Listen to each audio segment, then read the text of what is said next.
Hello, dear polymer clay enthusiasts. Who doesn't like a Pandora bracelet? Well, I know I do like them.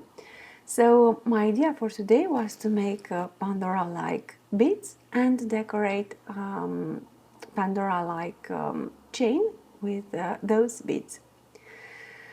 In order to do so, you are going to need some polymer clay, and I used turquoise, red, silver, and shiny blue. And I used Cernit to make the beads. So I conditioned the clay on a medium setting on my Imperia pasta machine. And then I used a round small cutter to make sure that I keep track of the units of clay that I'm using to make the beads. So if I want to make beads that are consistent in size, I will use the same setting on the pasta machine and the same cutter to cut the same amount of polymer clay, and thus your beads are going to be consistent in size, if you want this, of course.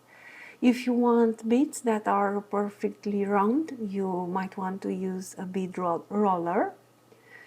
So I used 2 units of polymer clay. I rolled them into a ball between my hands, and then I used a needle to poke holes, and then with a rotary motion I enlarged the holes, and in order to make sure that the beads are going to fit onto my Pandora-like chain, which is rather thick, I put the beads on a handle of a paintbrush.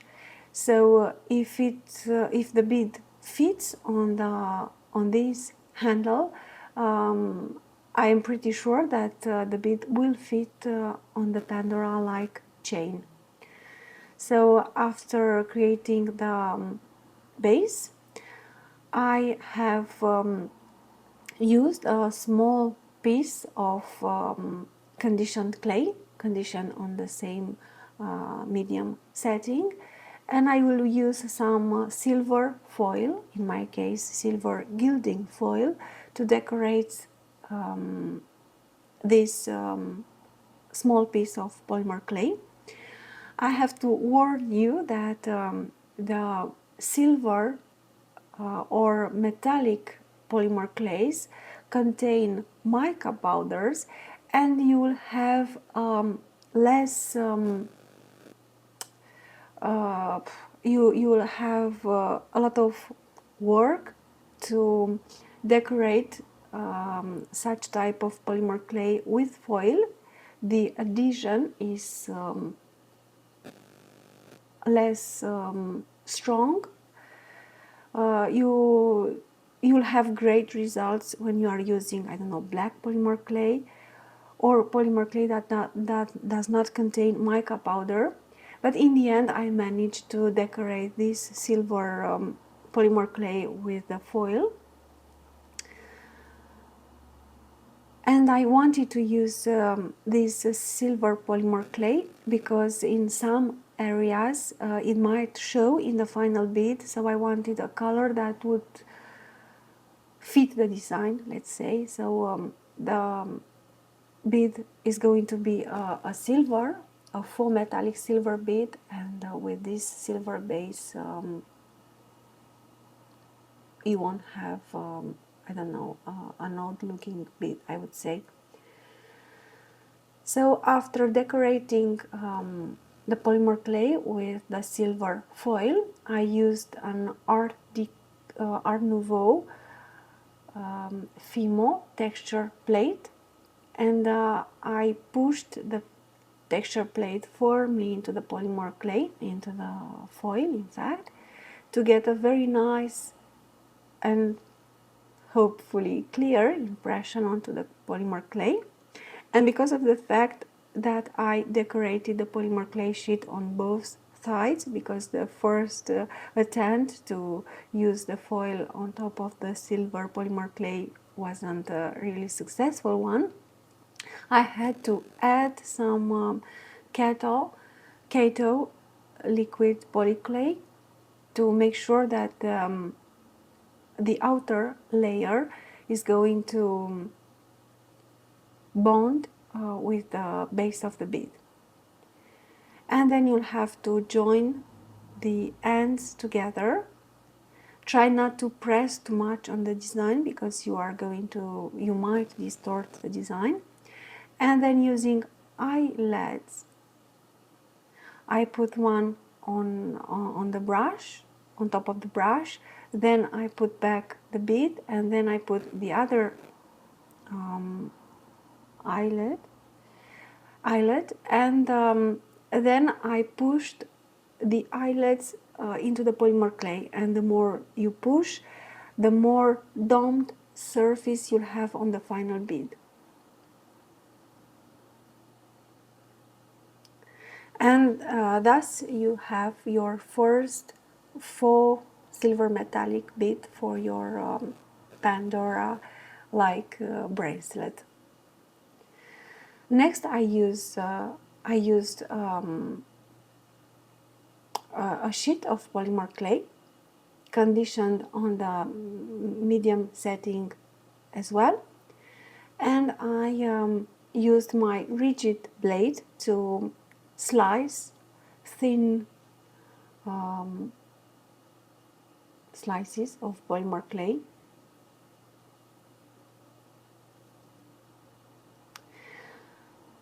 I used the same technique to make the base of the bead, and then I will use these polymer clay slices, thin slices, to make a circular pattern on the bead. And we will have 4 such patterns on the final bead. In case you have areas where the foil did not stick to the polymer clay, you can use your scrap foil and press it in those areas.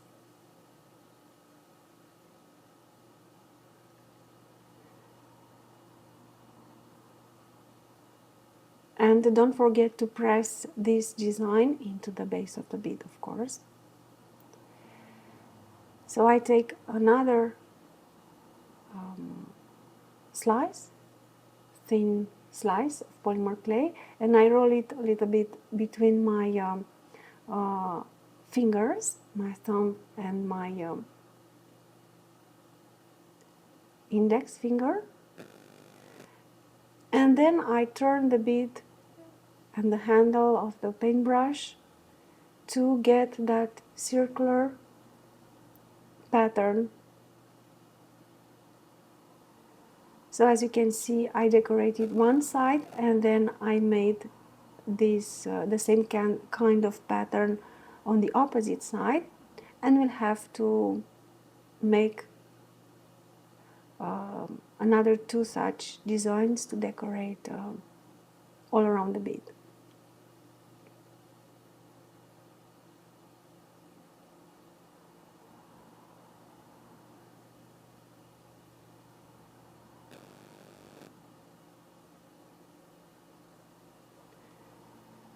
This is not a very difficult thing to do, you'll see. It's rather easy to roll the clay in this rotary motion all around the center.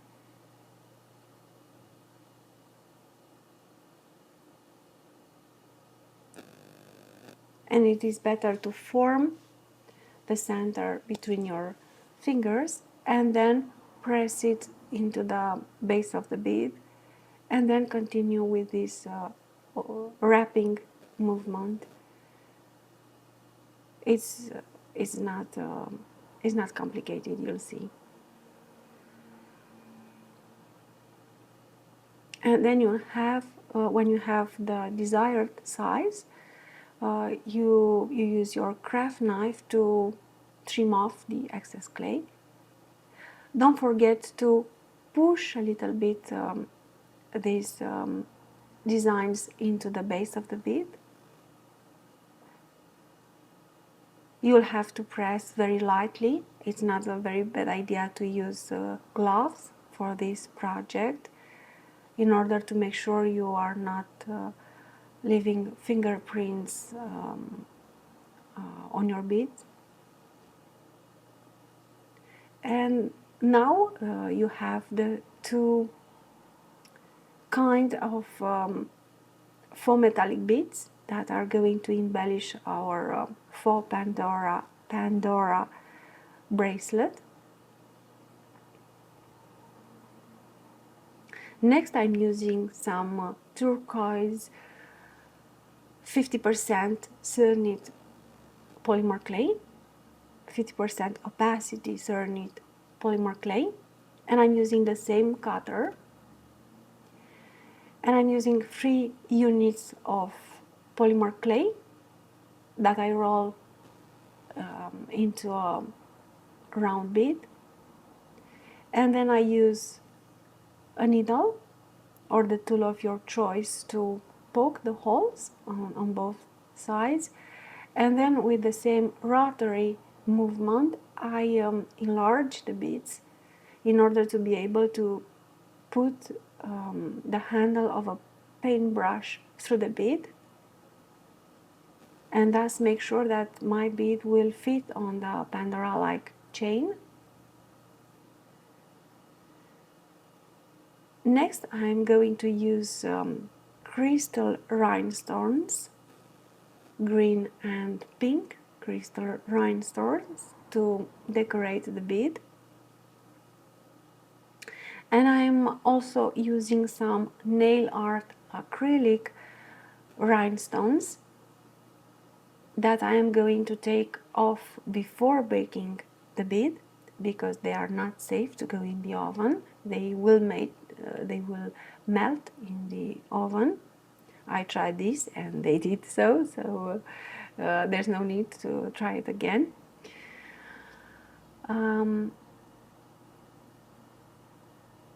And I'm using a weld bond adhesive to glue these rhinestones to the bead.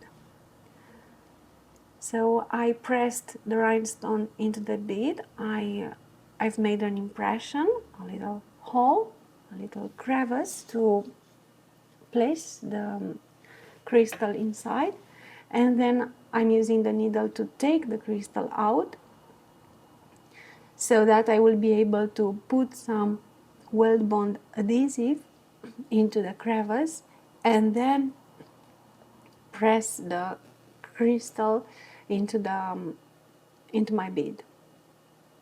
And this kind of crystal rhinestones are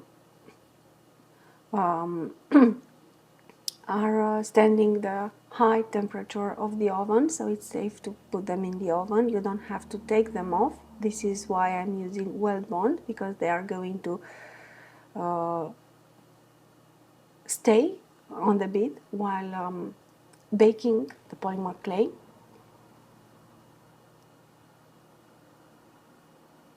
But I can't say the same for the acrylic rhinestones.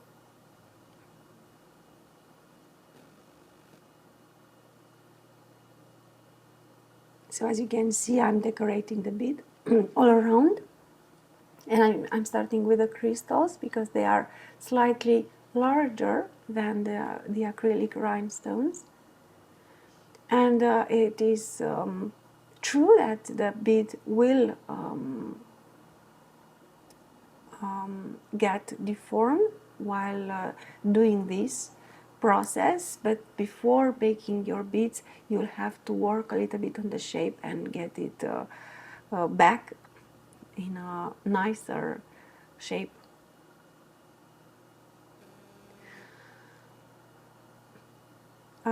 For the turquoise bead, I didn't show you the entire process of applying the acrylic rhinestones, but you will see the entire process with this blue bead. So again, I've made the base of the bead, and for this bead I'm using shiny blue Cernit polymer clay, and this is the chain onto which I am going to put the beads. I'm making a mix of crystal rhinestones and acrylic rhinestones, and these are, as I said, nail art acrylic rhinestones, and they would melt in the oven.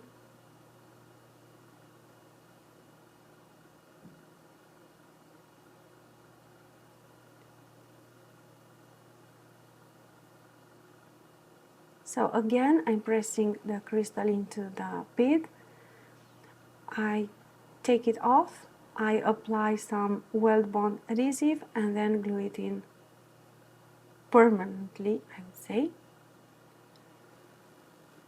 And I would use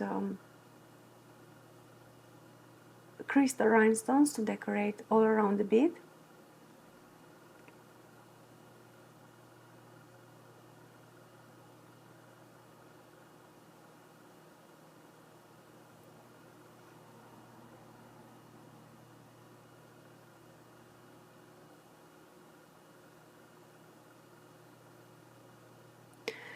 Try to avoid having weld bond adhesive on top of the crystal, because it might take off the shiny effect of the crystal.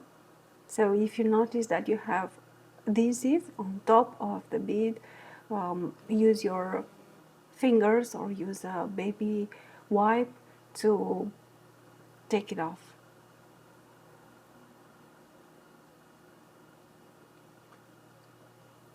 And when I'm happy with the crystallizing of the bead, then I can take small acrylic rhinestones and press them into the clay all around the bead. At this moment I'm not using weld bond because I intend to take them off before baking the bead. So I place them onto the bead temporarily, and then I will place the eyelets and work a little bit on the shape of the bead, and afterwards take them off before putting the beads into the oven. In order to remove my fingerprints, because I used my fingers to press a lot on the bead, I'm using a brush, a toothbrush, to texture a little bit the surface of the bead and thus remove any unwanted fingerprints. If you are using gloves and maybe a cosmetic sponge to press these rhinestones into your bead, you would limit the risk of having fingerprints, and maybe you won't need to texture the surface of the bead as I did. So when I'm happy with the shape of the bead, and after of course applying the eyelets, I use the same needle to take off the acrylic rhinestones. As you can see, the background color of the bead does influence the final look of the bead.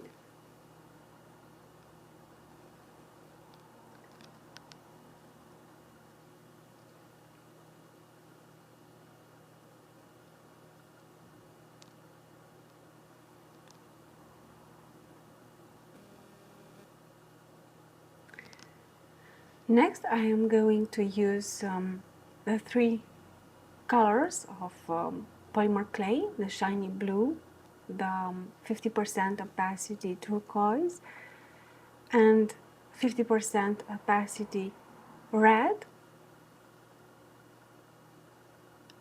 And as I said, I'm working with Cernit polymer clay,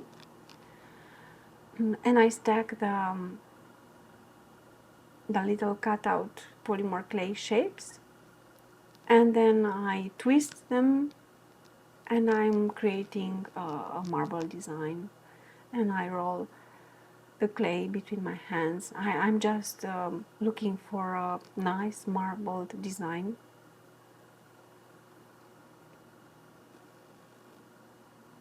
And then I put it in the pasta machine on a medium setting as well. But as you can see, I'm still pulling on the clay, so the size of the sheet is getting thinner. I used 3 units of blue polymer clay to create in the same manner the base of the bead.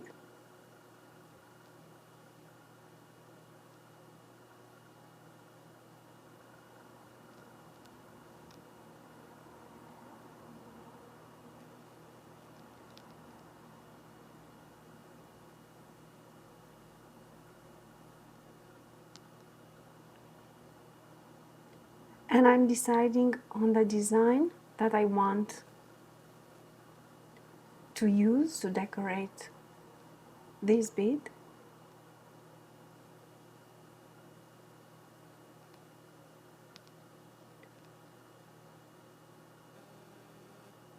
And I'm checking against the bead to see if I have enough length and width to decorate the bead. As you can see, I'm pulling more on the clay, so it gets thinner and thinner. And I'm using a silver gilding foil decorated sheet of polymer clay, which is I would say on a double thickness compared to the marbled sheet of polymer clay, because I want to create some raised decorations on top of the marbled clay. Then, using a rigid blade, I'm just cutting out small triangles to create an interesting pattern.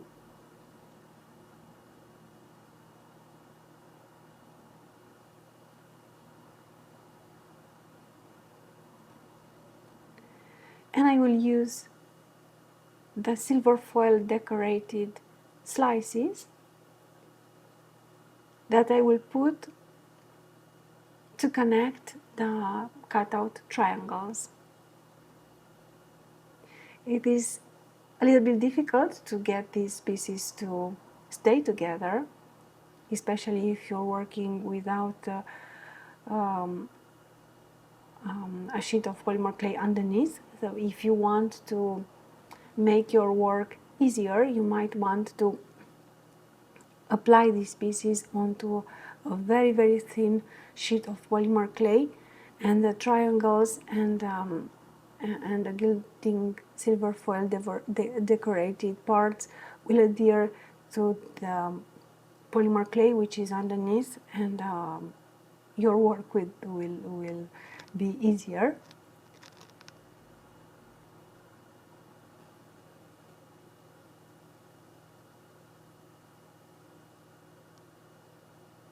But you have to work with very, very thin sheets of polymer clay, because if not, you will get a very big bead in the end.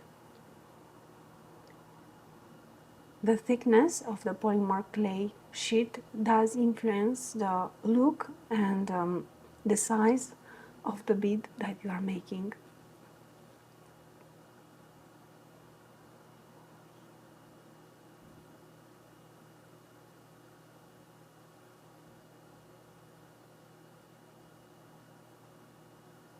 Use your craft knife, use your fingers to press the pieces together. And again, it's not a bad idea to use gloves.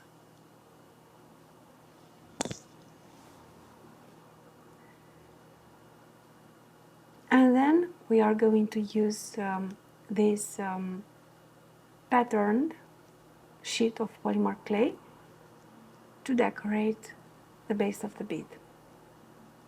you'll have to trim off the excess clay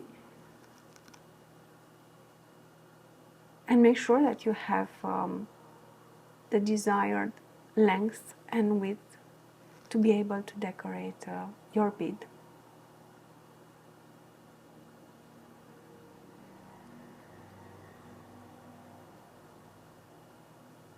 You might need to trim off part of the clay if your width is longer than the diameter of the bead.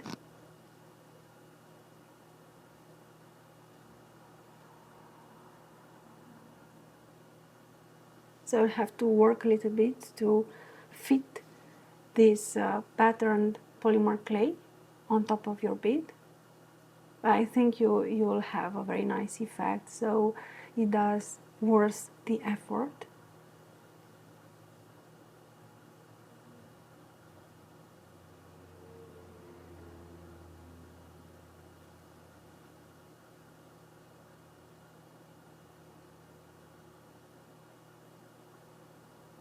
And then you might want to pinch a little bit on the sides of the bead and create a beautiful shape.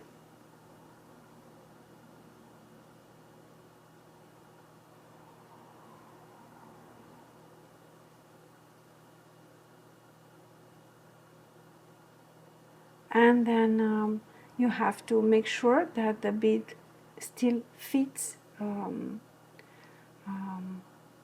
on the Pandora-like chain, because while you are working on the bead you might distort it and you might press too much and the incite might the incite hole might stretch. And then it's time to add the eyelets and press them onto the polymer clay and get a very nice shape for your Faux Pandora beads. As you could see, I used the back of the craft knife and the needle to texture a little bit the silver decorated slices that I used to make the silver pattern on top of the bead. Again, I'm using silver foil and I'm decorating a silver polymer clay sheet. And again, I'm cutting the same very thin slices of polymer clay. I won't be needing very much because I'm going to make a very small charm, a very small polymer clay charm to dangle on the Faux Pandora bracelet. So I'm using the same texture plate to decorate what is going to be the back of the charm. And then I'm using turquoise 50% opacity Cernit polymer clay. And as you can see, I'm pulling and stretching the clay. So I started with a medium setting of my Imperia pasta machine, but I'm always stretching a little bit the clay, so the size of the polymer clay sheet gets thinner. And then using the flexible blade, I'm going to cut 3 parts to create an interesting design on the charm. And I will use the same technique. I will put silver decorated slices of polymer clay to enhance the look of the cutout areas, I would say. And this time I'm using with the polymer clay base, so it is easier to construct a design.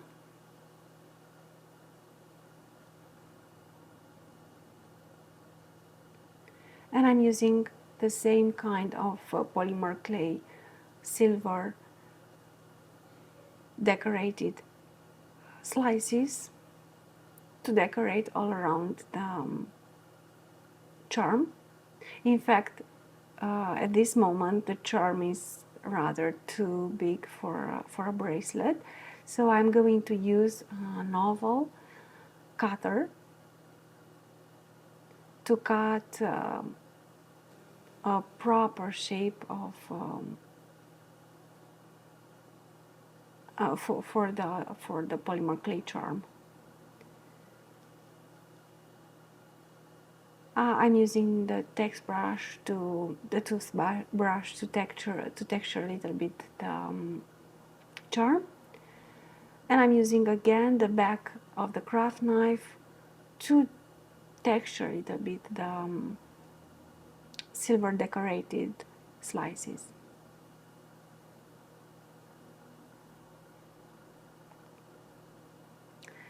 And using the kind of oval cutter, I'm deciding which part I want to keep for the final design, and I'm cutting out that area.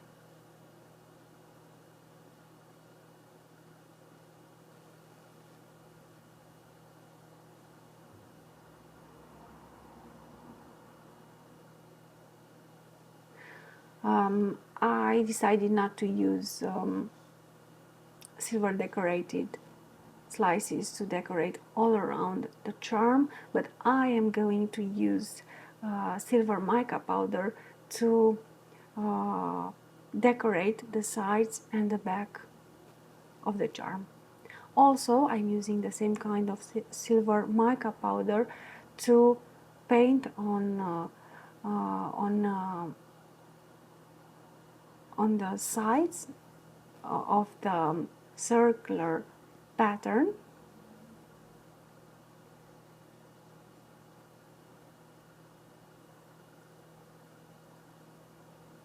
And also I apply this mica powder on top of any area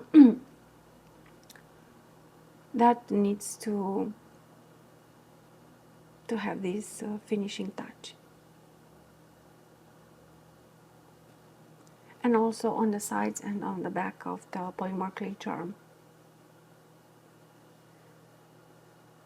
So I've baked the beads, and as I'm working with Cernit polymer clay, I've baked them for 30 minutes in the preheated oven. But if you are working with a different brand of clay, you might consider letting them in the oven for, I don't know, 45 minutes.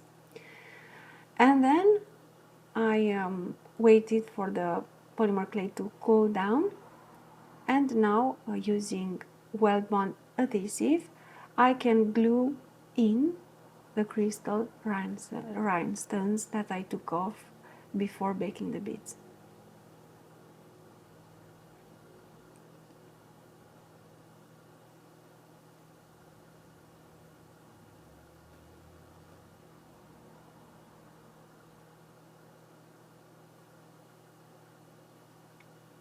And at first I glued the the acrylic rhinestones in the crevices that I formed by pressing the crystal rhinestones into the bead. But then I decided to put small quantities of weld bond on top of the bead, and then place the acrylic rhinestone on the bead directly. And we are going to use a double layer of diamond glaze to protect this kind of beads. So I think they would be safe underneath the two layers of diamond glaze.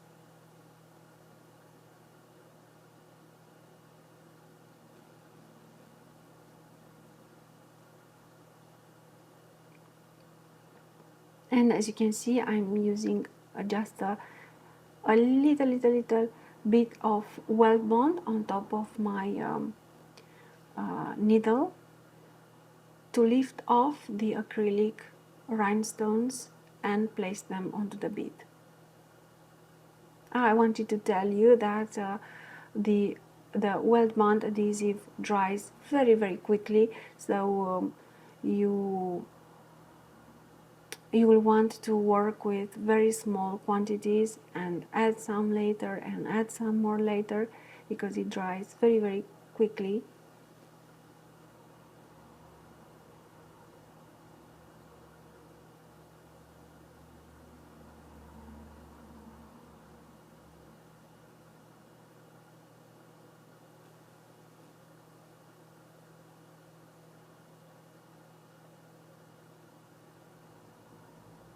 Again, if you decided to use only crystal rhinestones, you won't have to take them off and glue them afterwards, so it will be even easier to create this kind of rhinestone decorated beads.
It is a little bit time consuming as a process, but I think the end result is beautiful, so it's, as I said, it's worth the effort.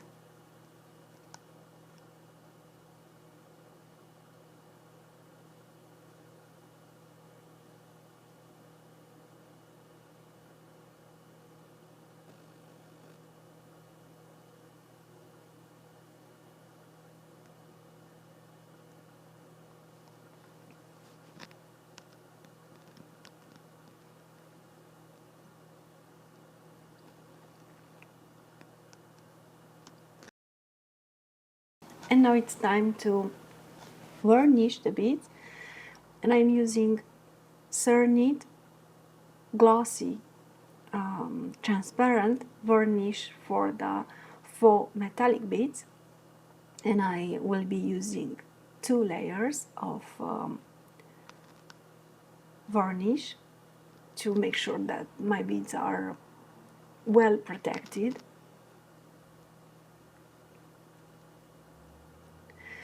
And I'm using the same improvised rack that I used to bake the beads, and I also used another pan on top of this one to tent the beads.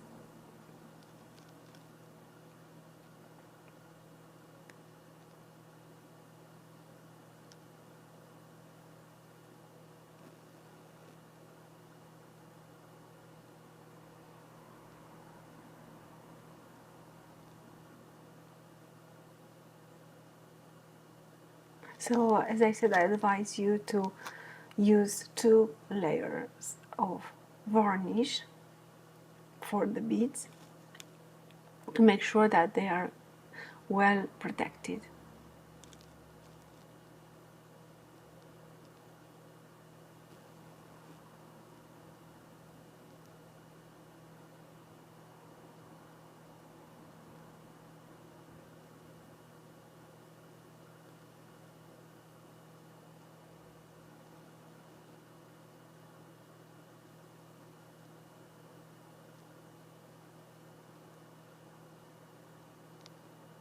For the colored beads, I am using diamond glaze, and I will apply two coats of diamond glaze on each bead.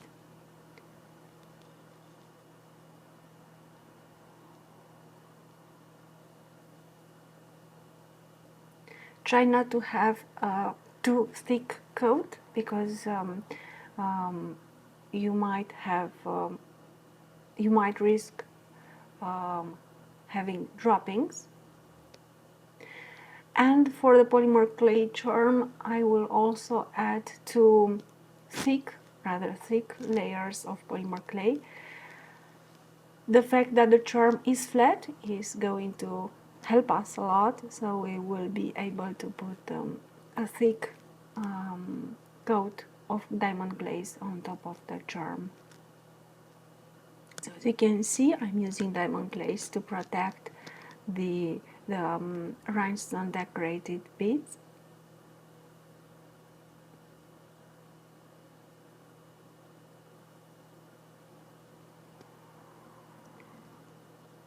You have to keep an eye on these beads to make sure that you don't have areas where the diamond glaze would collect or even drop off. But if you are working with a smaller amount of diamond glaze, I think this won't happen.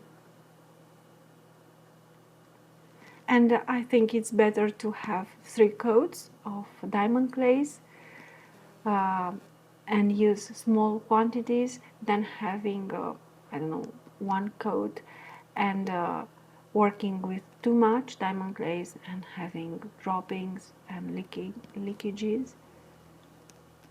And this might damage the beauty of your beads.